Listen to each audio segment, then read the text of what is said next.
Bienvenue dans Oser la reconversion, le podcast numéro 1 sur la reconversion. Je suis Claire Virose, ancienne avocate d'affaires, j'ai tout plaqué pour réaliser mon rêve. Et ça a été la meilleure décision de ma vie.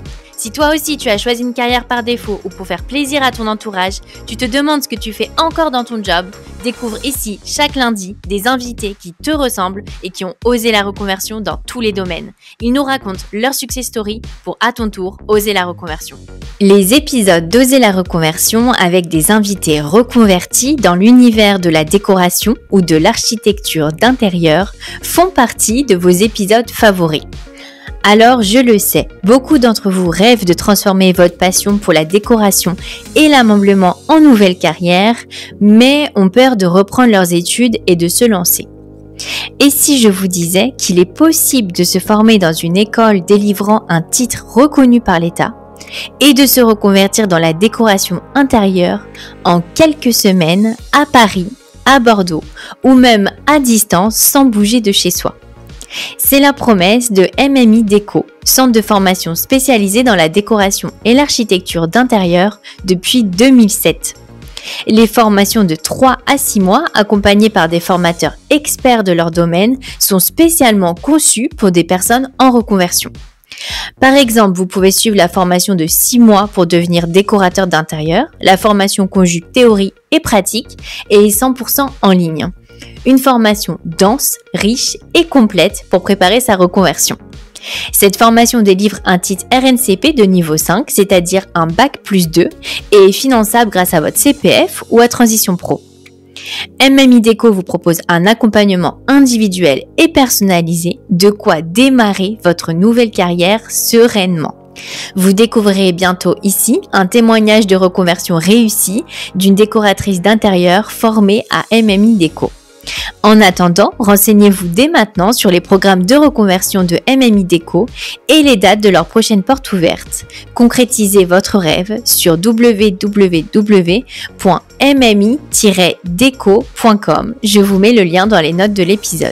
Aujourd'hui, j'accueille dans Oser la reconversion Cynthia. Après avoir travaillé comme comptable dans une entreprise de BTP, Cynthia est devenue céramiste.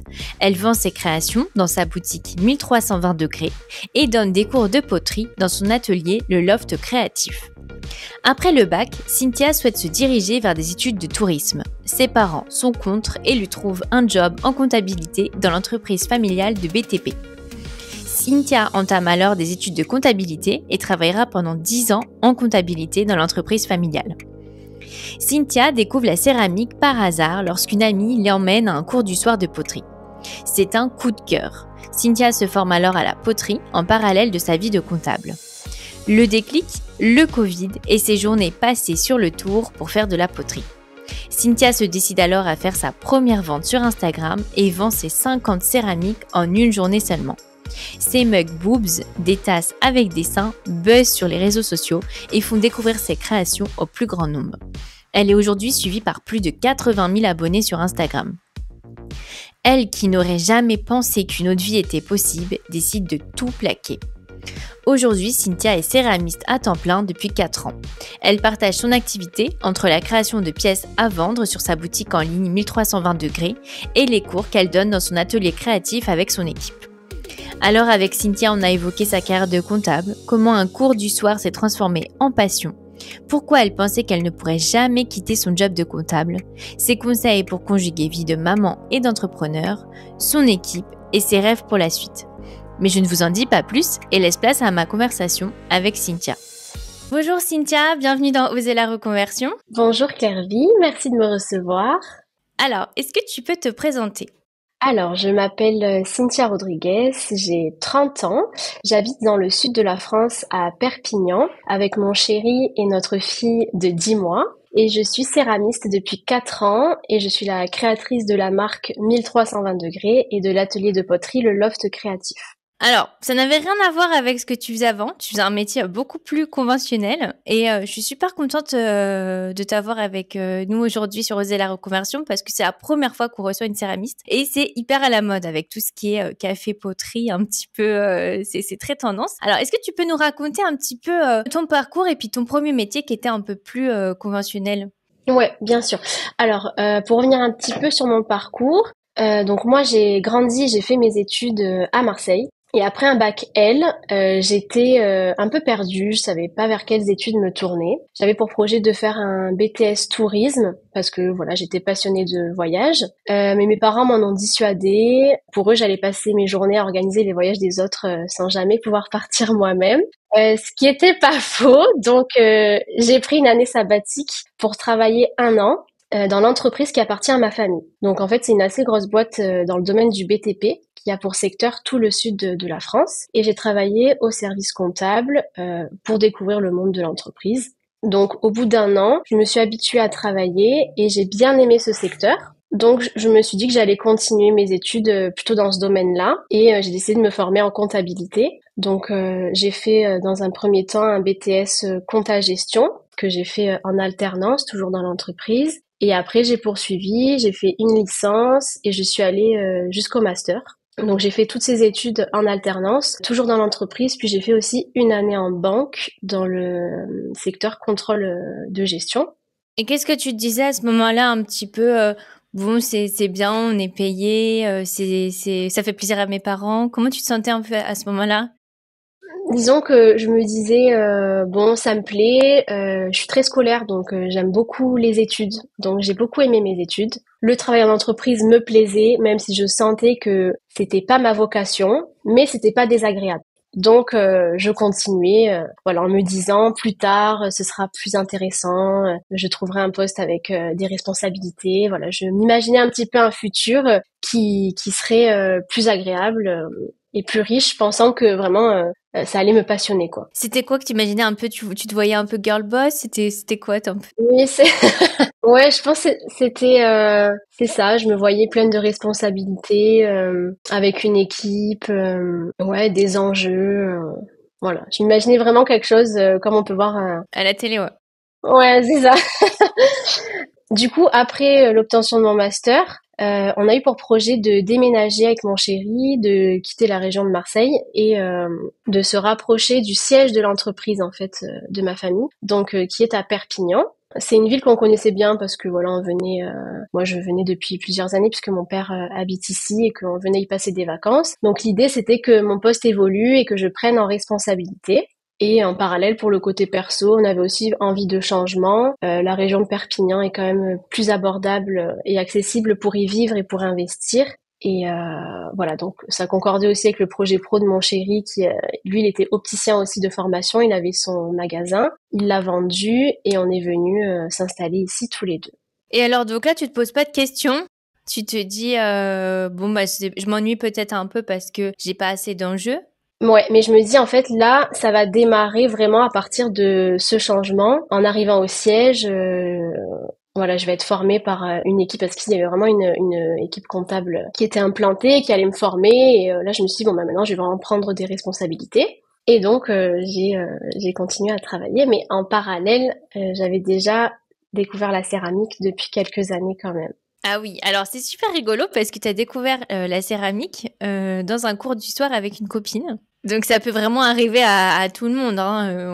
On va un soir comme ça, voilà, faire un cours parce qu'on s'ennuie un petit peu, on a envie de se changer les idées. Et là, raconte-nous alors qu'est-ce qui s'est passé? Alors en fait, j'ai démarré donc en cours du soir à Marseille pendant mes études. C'est une amie qui me propose de venir participer à un cours de poterie. En fait, on cherchait toutes les deux une activité manuelle à faire le soir. Et elle me dit, ah tiens, j'ai trouvé un atelier de poterie, est-ce que ça t'intéresse? Et moi, j'en avais fait quand j'étais enfant déjà, la poterie. Donc, ça m'a fait rire. Je me suis dit, ah ben super, on va tenter ça pour voir. Et en fait, là, dès le premier soir, j'ai eu un vrai coup de cœur pour la pratique. Donc, je me suis inscrite dans cet atelier pour prendre des cours du soir. Et j'en ai pris pendant un an. Mais voilà, je me suis jamais imaginée à ce moment-là que j'allais en faire un jour mon métier. C'est vraiment quelque chose que je faisais en plus de mon boulot et qui me faisait du bien, quoi. Comme n'importe quelle activité finalement. Et alors ça a pris plus d'ampleur? Comment c'est arrivé dans ta vie? Alors, ça a mis quand même du temps avant que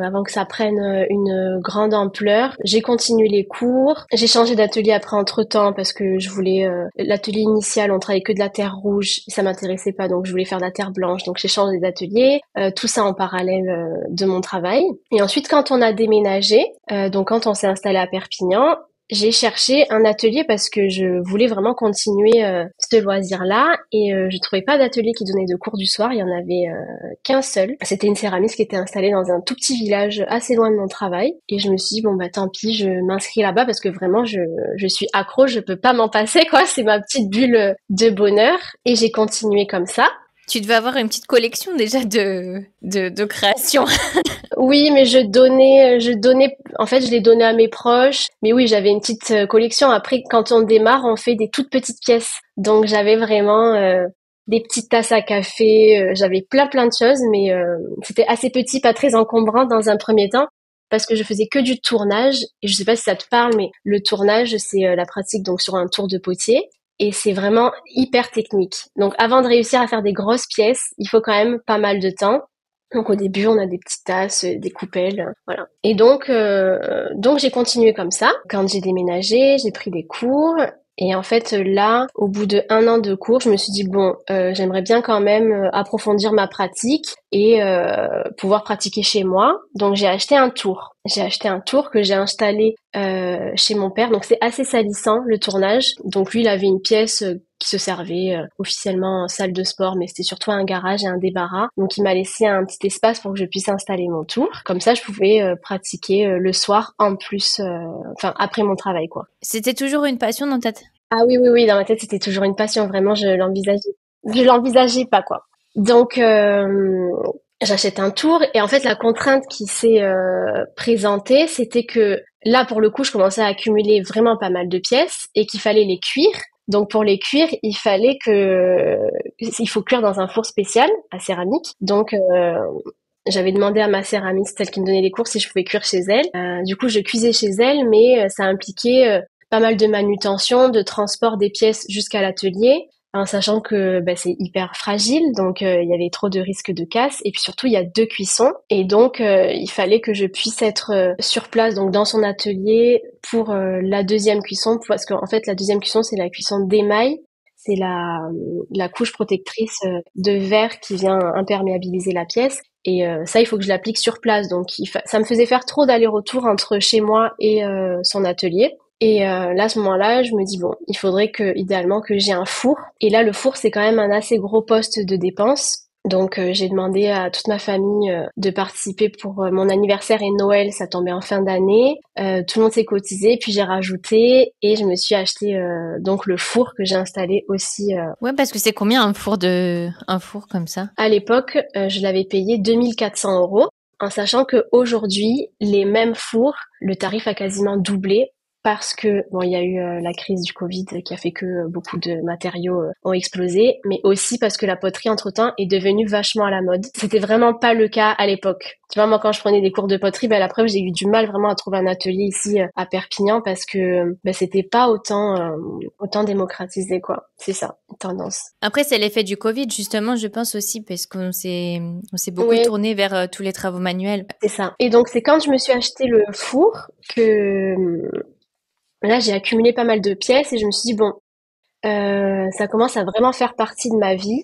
Je vais peut-être ouvrir une page Instagram pour montrer mon travail, mais toujours dans une optique de partage. Moi, j'avais un compte Instagram perso qui était pas mal suivi déjà, où je parlais de mode, de voyage, et je voulais pas trop le polluer avec un contenu poterie, parce que je me disais, je sais pas en fait si ça va intéresser, c'est quand même un milieu assez niche, et j'ai pas envie de tout mélanger, donc je vais créer un compte Instagram à part que j'ai tout de suite appelé 1320 degrés.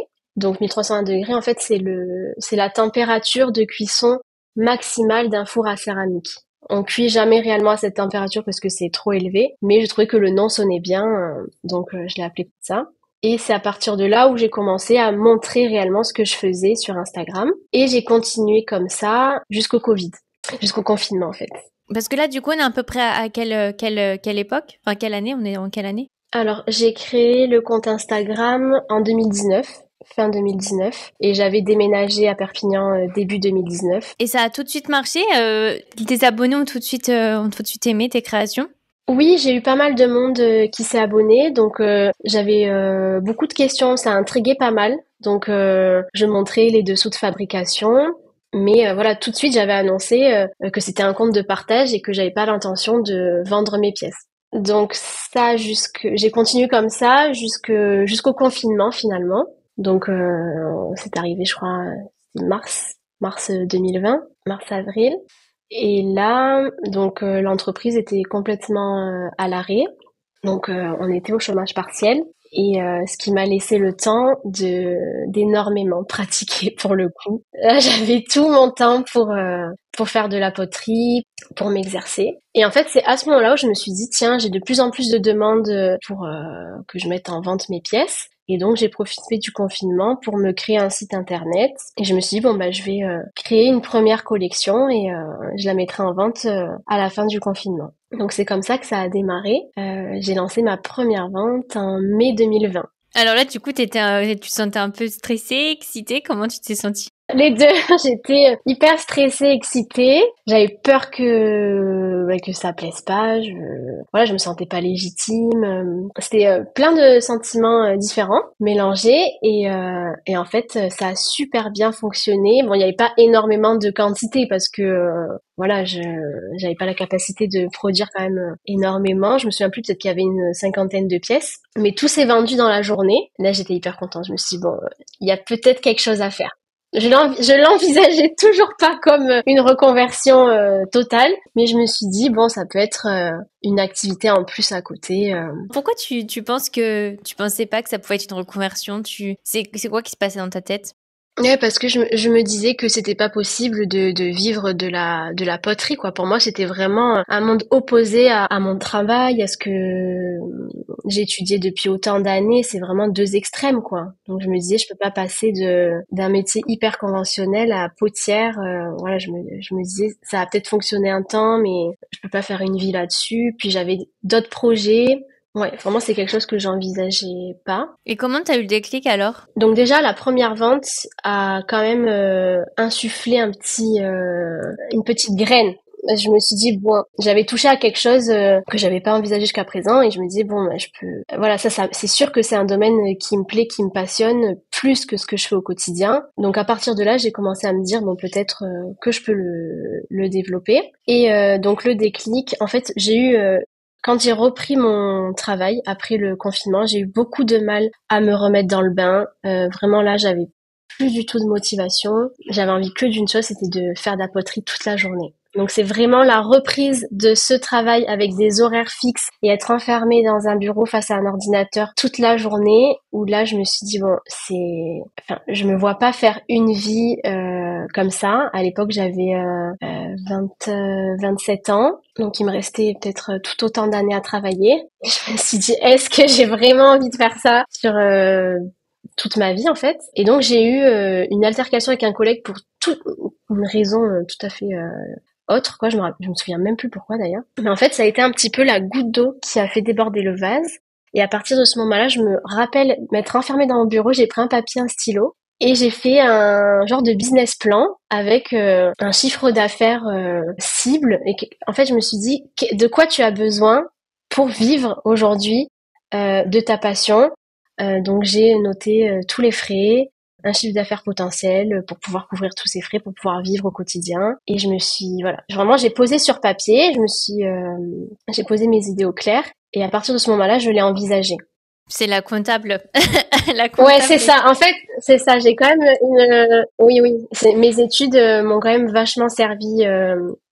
Ils me servent encore énormément aujourd'hui. C'est vrai que j'ai un caractère très scolaire, comme je te disais. Donc j'aime bien poser sur papier. Je suis très prudente. Donc voilà, je pouvais pas me lancer comme ça dans le vide sans bien étudier, tout préparer en amont. Et là, t'as réalisé que c'était faisable?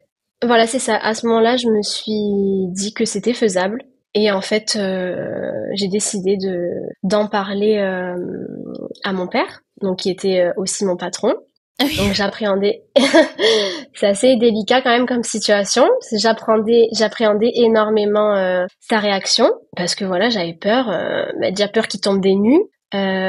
Et c'était lui avouer que je ne me retrouvais plus dans ce chemin qui m'était destiné. J'avais peur de le décevoir, mais en même temps, j'en pouvais plus de me mentir à moi-même. Et j'avais envie de suivre vraiment ce qui était dans mon cœur, quoi. T'avais l'impression que tu te mentais à toi-même pendant toutes ces années? Oui, alors c'était pas non plus une souffrance parce que ça me plaisait quand même, mais au fond de moi, je sentais que c'était pas fait pour moi. Que tu faisais un peu la bonne élève et la fille parfaite, entre guillemets, tu faisais ce qu'on attendait de toi, quoi. C'est ça. Et comment il a réagi? Alors, il a extrêmement bien pris. Et en fait, il m'a avoué qu'il l'avait vu venir, mais parce que forcément, il a vu mon évolution dans la poterie, il a vu que ça prenait de plus en plus de place dans ma vie, et il connaît mon tempérament qui est quand même assez vif dans le sens où quand j'ai une idée en tête, j'ai envie d'aller au bout et que j'ai toujours eu ce côté un petit peu entrepreneur que lui a aussi. Donc, si tu veux, ça aurait été malvenu de sa part de me freiner dans le sens où lui, il est aussi parti de zéro et que c'est un entrepreneur dans l'âme. Donc, il m'a dit, écoute, écoute-toi et suis ta passion. Donc, dans un premier temps, quand même, je suis passée à mi-temps sur mon poste pendant 6 mois pour que je puisse quand même arrêter progressivement et moi me lancer aussi progressivement de l'autre côté. Donc l'idée c'était que je travaillais 3 jours par semaine en entreprise et 2 jours à l'atelier. Et là, j'avais pour objectif de faire une vente tous les 2 mois. Donc j'essayais je produisais sur le temps que j'avais à l'atelier et en plus les soirs et les week-ends parce que quand on travaille la terre, il y a une contrainte de temps qui est très importante parce que en fait elle va sécher assez rapidement et si on a besoin de revenir dessus pour faire un collage par exemple, il faut y être tous les jours. Par exemple, je pouvais pas dire je démarre une pièce le jeudi et j'y reviendrai que le lundi parce que en fait, il fallait que j'y sois dès le lendemain pour venir faire mon collage. Si la pièce séchait trop, elle était perdue, il fallait recommencer quoi. Donc ça impliquait d'y être de façon très régulière. Et comment t'as décidé de faire, donc aujourd'hui encore, tu fais des ventes tous les 2 mois? Oui. Comment t'as décidé de te dire, je fais plutôt une vente tous les 2 mois plutôt que de vendre au fil de l'eau avec toujours des articles? Alors ça, c'est un fonctionnement qui est valable pour énormément de céramistes, justement par rapport à cette contrainte de temps, parce qu'en fait, le délai de production pour sortir une série de pièces est de 2-3 semaines. Donc c'est-à-dire que pendant une semaine, je vais tourner, par exemple, je tourne, je tournasse, je décore. Ensuite, je vais faire la première cuisson. Ensuite, après la première cuisson, j'émaille tout en même temps. Et là, une deuxième cuisson s'ensuit. Et après, il y a même parfois une troisième cuisson quand il y a de l'or sur les pièces. C'est une résine qu'on applique sur les pièces émaillées. Donc là, par la suite, il y a une troisième cuisson. Et c'est plus simple de fonctionner comme ça par série. On travaille sur toute une collection en même temps. En fait, c'est ça, c'est que il y a une trentaine de pièces, par exemple, si on peut rentrer une trentaine de pièces dans le petit four que j'ai à l'atelier, elles vont toutes être terminées en même temps. Et ce qui me permet de par la suite tout prendre en photo, créer les fiches produits sur le site, bosser sur la communication et ensuite mettre en ligne et là passer une semaine à préparer les colis et faire les expéditions. Ça se découpe comme ça en fait par plusieurs temps bien précis. Et après tous les 2 mois, c'est pour qu'on puisse vraiment avoir le temps de produire et d'avoir une collection quand même assez conséquente. Et la question que je voulais te poser, c'est quand tu t'es mis à temps plein, t'as tout de suite adoré, tu vois, en faire toute la journée. Je dis ça parce que moi, quand j'ai appris la couture, juste après, j'ai lancé ma marque aussi un peu avec mes petites créations. Et ça m'a presque un peu dégoûtée de la couture, en fait, parce que tu vois, à force d'en faire autant, des fois, une passion ou un hobby, ça peut, quand on en fait trop, ça peut après un peu nous dégoûter. Toi, t'as pas du tout eu cet effet-là? Alors les premiers temps non, mais parce que c'était la nouveauté quoi, la découverte, donc je produisais à fond et en fait oui rapidement au bout de 6 mois peut-être, je passais ma journée à tourner en série, donc les mains dans la terre. Il y a un côté qui est très répétitif, c'est vrai, en plus c'est assez salissant et je me suis dit bon, j'aimerais bien me faire aider quand même pour justement ne pas faire que ça en fait parce que je voulais pas m'en dégoûter, je voulais garder le côté créatif aussi, puis j'avais le projet du loft avec les ateliers. L'idée c'était vraiment de toucher à plusieurs choses et pas que à la production parce que c'est un travail qui est quand même assez ouvrier entre guillemets. Si on fait que ça de toute la journée, oui, c'est pas le but quoi. En tout cas pour ma part, c'est très très physique. Et moi, c'était pas l'objectif, c'était pas de tourner toute la journée. Oui, je te pose la question parce que c'est vrai que parfois on se fait des idées en se disant le samedi après-midi j'aime bien faire cette petite activité et si j'en faisais mon métier, mais Mais de là à le faire 8 heures par jour, non. Et alors, justement, comment donc, parce qu'aujourd'hui, donc, tu as plusieurs activités, hein, donc tu fais des ventes tous les 2 mois, donc sur 1320 degrés avec une boutique en ligne. Et tu as aussi le Loft créatif à Perpignan avec des cours. Et donc, alors, comment tu t'organises entre toutes tes activités? Comment ça s'est passé? Quelle équipe tu as aujourd'hui? Alors, donc pour revenir un petit peu sur Oui, le déroulé. ouais, le déroulé, donc les étapes. Donc j'ai commencé à travailler toute seule dans l'atelier et en fait j'ai rapidement eu pour projet d'ouvrir un atelier collectif parce que je me suis rendu compte que voilà c'était un métier qui était assez solitaire et comme je te disais je voulais pas être toute seule dans mon atelier à produire toute la journée. C'était pas ce qui m'intéressait le plus dans le métier. Et donc nous quand on a emménagé à Perpignan, on a emménagé dans un loft. Donc initialement, il y a aussi une histoire de famille derrière. C'était les premiers bureaux de l'entreprise de mes parents. Ensuite, par la suite, c'est devenu un logement. Et qui a été habité par un architecte qui l'a entièrement rénové. Et donc en fait c'est un loft de 180 mètres carrés, c'est une seule pièce, vraiment un loft. Et nous donc on a emménagé là en attendant de voir si on allait se faire à la vie ici à Perpignan. Et ensuite on a acheté une maison qu'on a rénovée. Et ce loft, moi dès que j'ai mis les pieds, je me suis dit non mais ce lieu il serait parfait pour faire un atelier de poterie. Donc j'avais déjà cette idée en tête.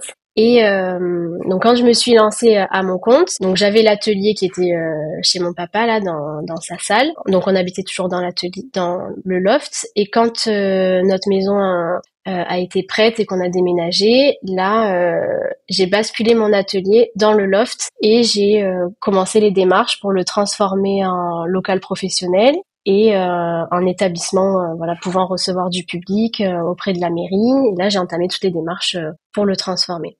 Ah oui, c'est beaucoup d'administratifs, j'imagine. Oui, beaucoup d'administratifs, surtout que il y avait la partie sécurité liée au four, puisque il faut les fours à céramique, on peut pas les installer comme ça dans un appartement sans aération. Donc il a fallu faire passer des tuyaux par le toit pour pouvoir dégager les émanations des fours. Donc ça, il fallait demander l'autorisation à la mairie. J'ai fait appel à un bureau d'études techniques qui m'a accompagnée sur le projet justement pour faire les choses correctement et pour que la mairie accepte plus facilement. Et ça a représenté beaucoup d'investissement, ton loft créatif, à ce moment-là? En termes d'investissement, par rapport au lieu, donc moi j'ai juste posé un lino au sol, parce que c'était un sol qui était en parquet.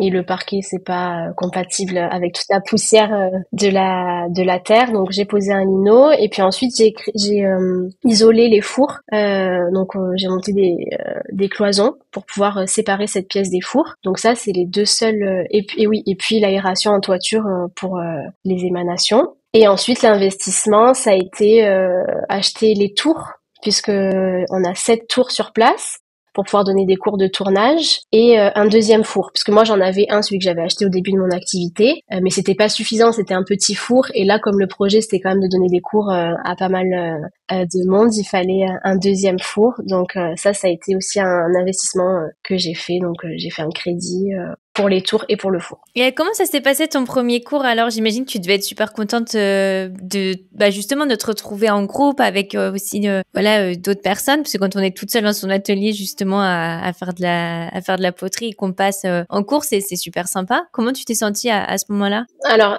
j'étais très très très stressée. Donc moi je suis quand même de nature assez timide et introvertie. Donc aujourd'hui je le suis moins parce que voilà, ça fait 3 ans que le loft existe aujourd'hui et que du coup j'ai eu plus l'habitude d'être avec du monde. Mais mon premier cours c'était hyper stressant. Donc je sais pas si j'ai été une très bonne prof à mon premier cours, peut-être pas.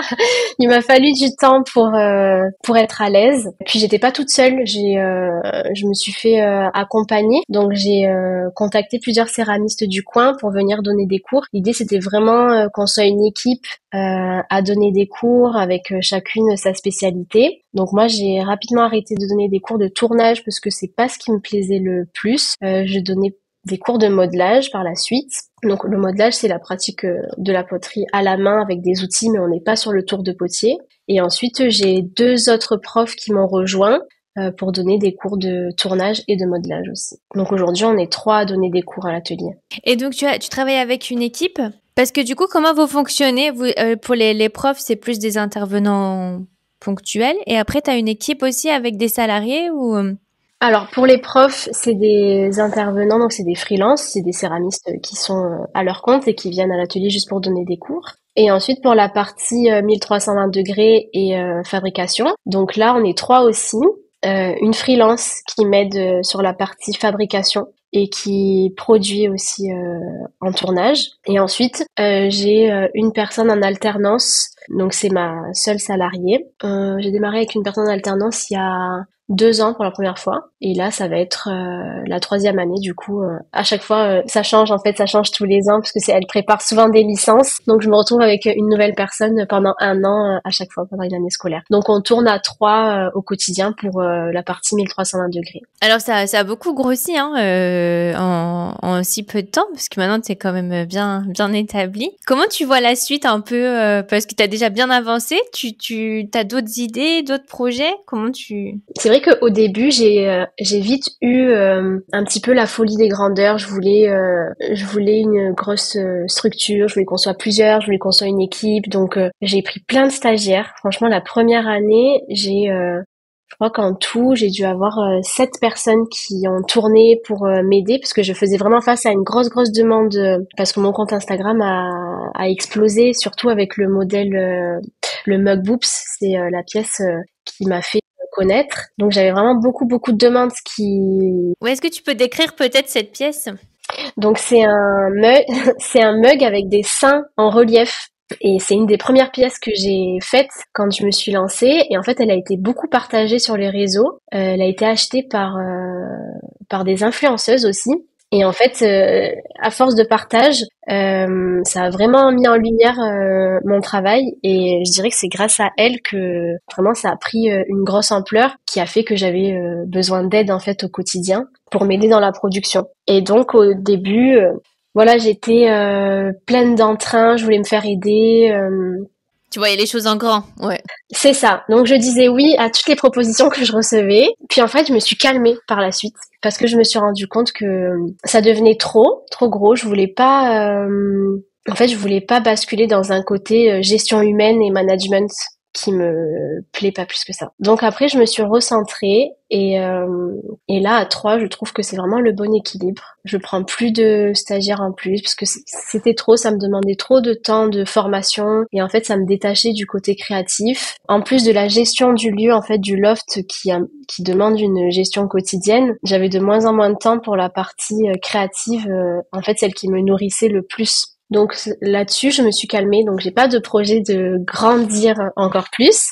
Pour l'instant, t'es bien comme ça et... Ouais, pour l'instant, je suis bien comme ça. Les axes de développement que je verrai, ce serait plus organiser des stages sur de longue durée. Donc là, on organise déjà des stages les week-ends, des cours au mois, tout ça. Mais voilà, je propose des cours sur 2-3 jours. Ça, c'est ce qui m'avait été pas mal demandé parce que pour les personnes qui habitent loin et qui aimeraient venir découvrir l'atelier, sur un jour, c'était pas suffisant pour voilà se déplacer. Donc j'ai organisé ça sur des week-ends, sur le samedi et le dimanche, où on découvre le tournage, le modelage en petit comité. Mais là, ce que j'aimerais organiser pour l'année prochaine, ce serait un stage plutôt sur une semaine avec une amie. On aimerait s'associer. Elle est prof de yoga et on aimerait organiser un petit peu une retraite, voilà, sur le thème du bien-être pour qu'on puisse pratiquer la poterie et prendre du temps pour soi, faire des cours de yoga. Trop sympa. En plus, Perpignan, c'est sympa comme endroit. Ouais, voilà, dans le sud, c'est assez sympa. Je pense qu'on peut trouver des coins assez sympas pour le yoga et après les cours à l'atelier. Et c'est vrai qu'on n'a pas parlé de tes créations encore, mais donc tu fais pas mal de pendentifs. C'est super mignon justement en céramique. Des tasses, des cuillères, des assiettes, des cache-pots. Donc c'est hyper varié. Et alors, ce sera quand ta prochaine vente? Donc là, ma prochaine vente, ce sera la vente de Noël.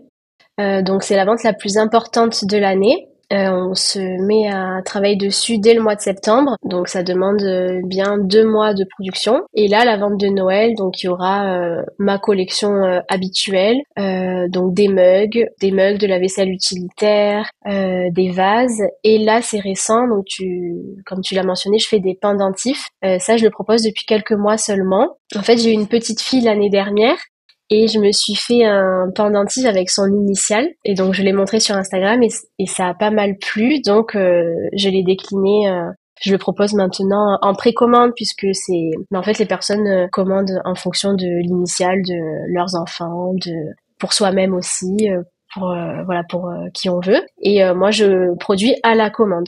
Donc ça, c'est nouveau. Je le proposerai aussi pour Noël. Et Noël, c'est quand la vente de Noël? Je la fais fin novembre pour que je puisse avoir le temps après, pour que ça puisse arriver avant Noël. Donc en général, la première semaine de décembre, on envoie tout ça. Et par expérience, avant, j'avais un petit peu décalé la vente et j'avais expédié tout ça, je crois, 2 semaines avant Noël. Mais en fait, c'est le mois où on a le plus de problèmes de livraison avec la poste, tout ça, parce que je pense qu'ils ils sont débordés, donc il y avait énormément de casses, de colis perdus. Donc maintenant, j'envoie tout maximum le 1er décembre. Après, je suis tranquille, je suis sûre que ça arrive à temps. Et s'il y a besoin de refaire ou de renvoyer des pièces, on est toujours dans les temps. Ouais, parce que c'est super mignon ce que tu fais, hein. Il y a beaucoup déjà, c'est assez moderne. Et il y a beaucoup de dégradés de rose dans tes peintures. Beaucoup de petites touches de doré. C'est très cute, très moderne, assez facile à intégrer dans son quotidien. Donc voilà pour présenter, mais bien sûr je mettrai tes réseaux sociaux pour les auditeurs qui voudraient aller voir ce que tu fais. Et donc tu es maman, hein, tu l'as dit, d'un bébé de 10 mois. Comment tu arrives à gérer un peu ton entreprise et ta vie de maman? Est-ce que peut-être tu as des conseils à donner aux auditrices?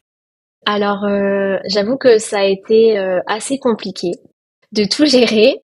Donc les premiers mois, j'étais vraiment complètement perdue, j'avoue. De toute façon, je pense que quand on devient maman, c'est un tel chamboulement que ça touche à toutes les sphères de ta vie en fait. Et quand tu es entrepreneur, d'autant plus parce que tu n'as pas l'esprit tranquille pendant ton congé maternité, parce qu'on a quand même un congé maternité quand tu es entrepreneur. Mais moi, il fallait quand même que je puisse continuer à suivre ce qui se passait à l'atelier. Oui, tu peux pas t'arrêter. Mais je peux pas m'arrêter. J'ai arrêté les ventes, ça c'est sûr. On n'a plus fait de ventes. La production s'est arrêtée. Mais j'avais quand même l'atelier avec les cours qui continuaient. Et donc, moi, je donnais plus de cours non plus. Mais j'ai l'équipe qui est en place, j'avais l'alternante qui était là, donc il fallait quand même être là au quotidien pour suivre tout ça. Et ouais, c'était assez dur de tout concilier. Du coup, voilà, faut accepter que ça aille pas comme on aimerait que ça avance. Et après, tout le monde en tout cas à l'atelier, les élèves, que ce soit autant les élèves que l'équipe, tout le monde était compréhensif. C'est une période dans une vie qui est quand même relativement courte, donc on s'est adapté comme ça. Je dirais que j'ai commencé à prendre mes marques à partir de ces 6 mois.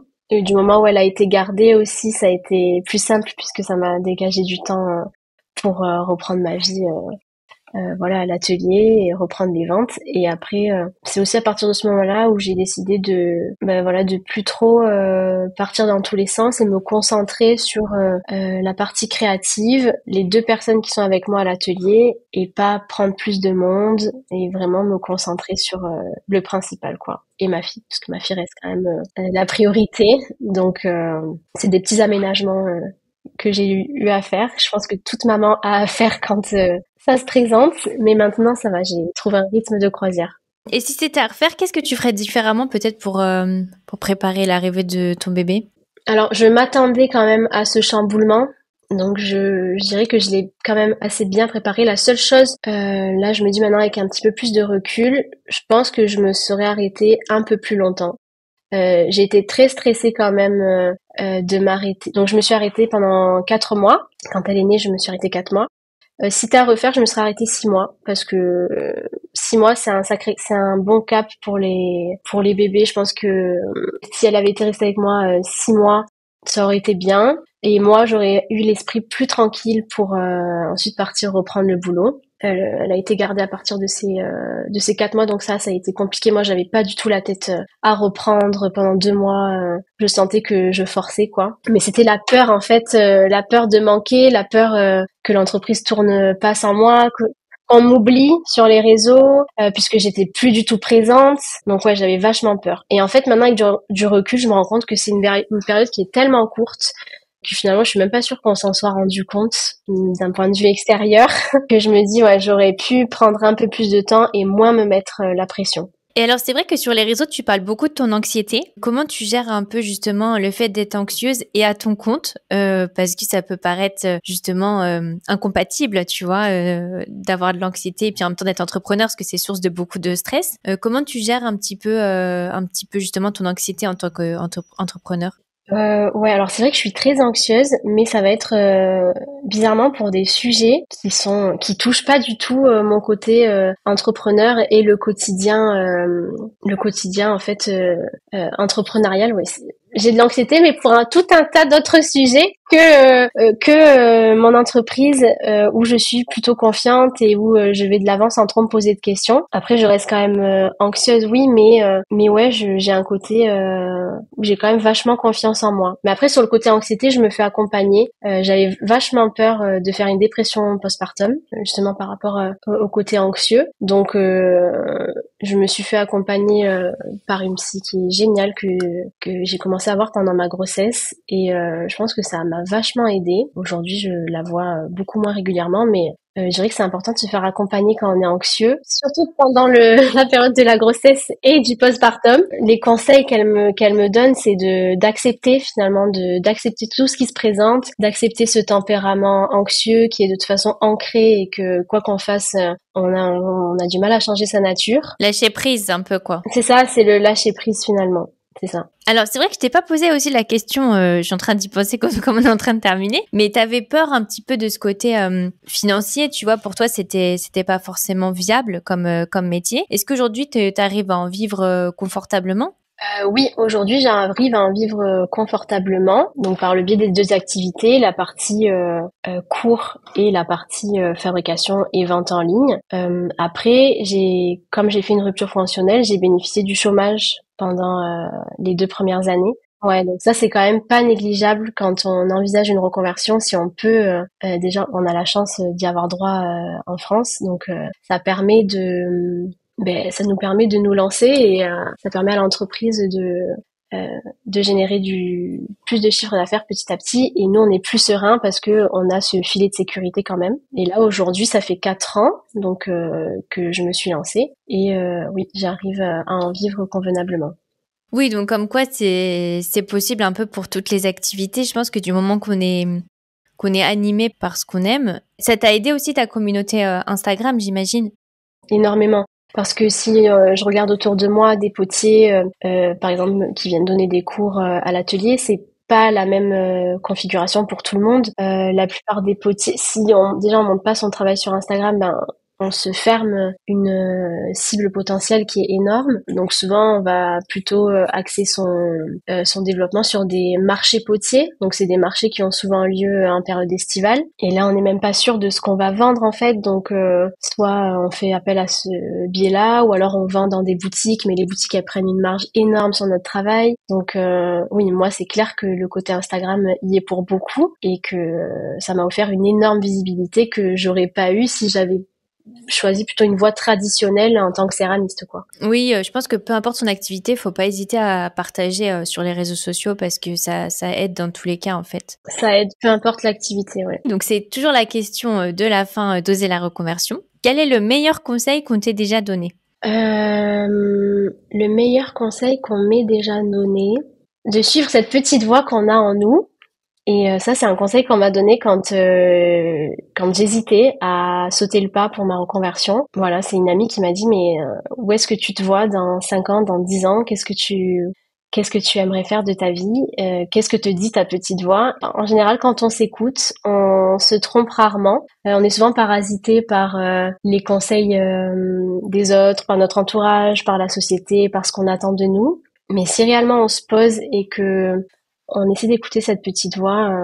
On peut déployer les moyens pour arriver à nos objectifs. Oui, en général, on sait au fond de nous ce qui va marcher aussi. Oui, c'est ça. Et au final, on trouve les ressources pour faire en sorte que ça fonctionne et qu'on fasse des choix alignés. En tout cas, un grand merci. Donc moi, ça m'a donné envie de commander à ta vente de Noël. J'ai hâte de voir tes créations. Merci pour tout ce que tu as partagé, Cynthia. Merci beaucoup de m'avoir reçu. Si vous avez aimé l'épisode, abonnez-vous et laissez-moi un commentaire si vous écoutez l'épisode sur YouTube. Et si vous écoutez l'épisode sur Apple Podcasts, Spotify ou Deezer, abonnez-vous et laissez une note 5 étoiles et un avis. C'est ce qui donne le plus de visibilité à ce podcast. N'hésitez pas à en parler autour de vous et à partager l'épisode sur les réseaux sociaux pour aider un plus grand nombre à oser la reconversion. Si vous souhaitez suivre les dernières actualités du podcast, rendez-vous sur notre compte Instagram @oserlareconversion. Et pour prolonger la discussion, rendez-vous sur notre groupe Facebook dédié aux auditeurs. Ensuite, si vous cherchez toutes les notes avec les références, allez dans le détail du podcast. Si vous souhaitez devenir annonceur, me proposer un invité ou me poser des questions, je serai ravie d'y répondre par mail à l'adresse partenariat@oserlareconversion.com.